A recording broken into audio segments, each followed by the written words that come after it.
Assalamualaikum dan salam sejahtera. Seterusnya cikgu nak ajar kamu cara jawab kertas 2 bahagian B. So dia kata kat sini rajah 1.1 menunjukkan air memancut keluar dari sebuah bekas pada kedalaman dan tekanan yang berbeza. Apakah yang dimaksudkan dengan tekanan? So jadi kita dah belajar P sama dengan F over A. So jadi sama dengan daya per unit luas. Atau kalau nak lebih ayat lebih panjang sikit, iaitu daya bertindak secara normal ke atas seunit luas permukaan.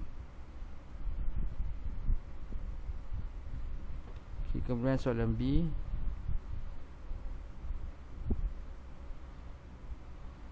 terangkan mengapa jarak mengufuk konsistensi D daripada kedudukan P dan Q adalah seperti yang ditunjukkan dalam rajah. So jadi inilah. Ni ada P, ni Q. So P dia jarak dia sikit pendek dan jarak untuk Q ni jauh. So kenapa ya?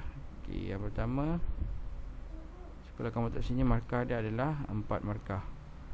Yang pertama kita tulis tekanan air berkadar terus dengan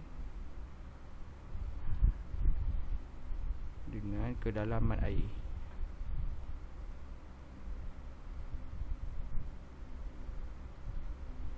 Lepas tu kedalaman air Q lebih dalam dari P.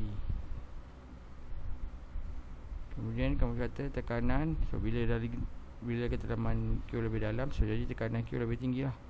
Jadi tekanan Q lebih tinggi dari P. Jadi laju air yang keluar dari Q lebih laju dari P.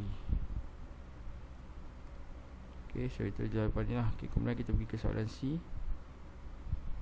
Rajah 1.2 menunjukkan proses penyaluran air dari tangki di atas bukit ke tangki ke atas sebuah bangunan tinggi.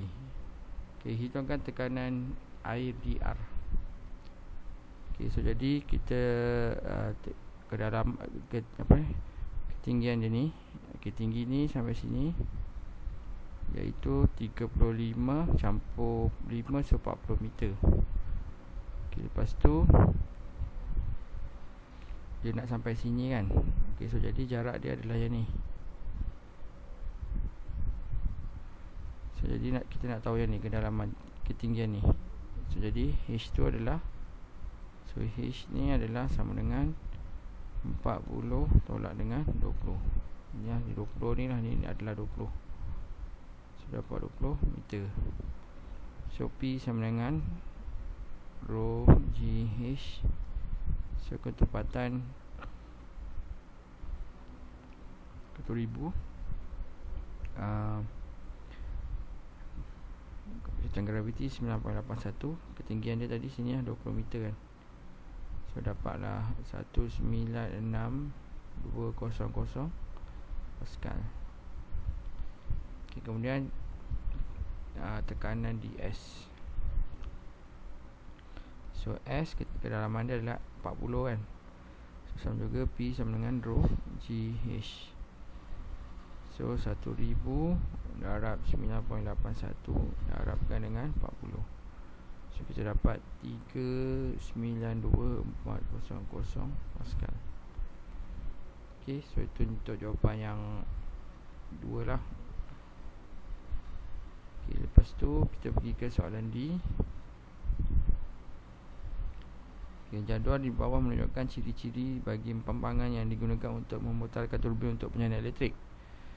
So ada 4 jenis. So yang pertama, ketinggian dia rendah, kayu, kecil, tidak melengkung. Okey. So jadi berdasarkan anda ditugaskan untuk bagi ciri-ciri bagi panggilan yang selamat, terangkan kesesuaian dan berikan sebab. So jadi dalam peperiksaan kamu guna buat jadual macam ni lah. Okey. So dalam exam dia tak adalah tulis buat table macam ni, tapi kamu sendiri yang kena tambah. So jadi yang pertama, ketinggian tembok.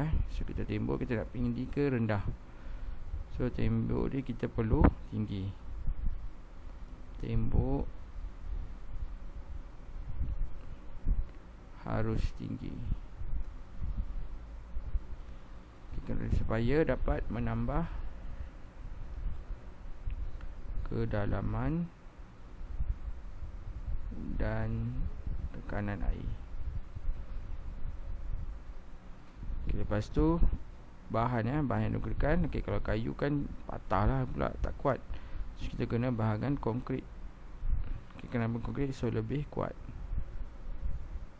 dapat tahan tekanan yang lebih tinggi lah. Okay, kemudian kedalaman tembok di bahagian bawah besar. Okay, yang bawah tu, bahagian bawah ni bahagian bawah ni, bahagian ni dia kena besar. Okay, supaya dapat menampung tekanan air yang lebih tinggi. Okay, menampung tekanan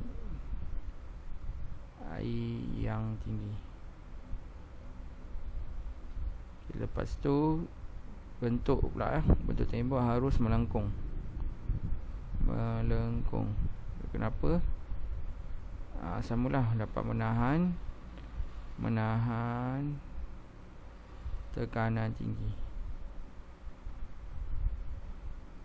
Okay, lepas tu dari ni kita tengok ni mana yang ada ciri-ciri keempat-empat ni, 1, 2, 3, 4 ni. So jadi yang ada adalah dekat L, 1, 2, 3, 4. So kamu kata L, saya pilih L. Kamu tulis saya pilih L kerana kamu ulang balik ayat ni, 1, 2, 3, 4. Okay, pertama dia kata dia punya tembok yang tinggi. Ini cikgu ringkas lah, kamu tulis lah betul-betul. Dia guna konkrit. Lepas tu dia guna ketebalan yang besar. Dan lepas tu bentuk dia adalah melengkung. Okay, so kena bayar lah. Janganlah tulis short form macam cikgu ni. Okay, so itu saja daripada cikgu. Sekian, terima kasih.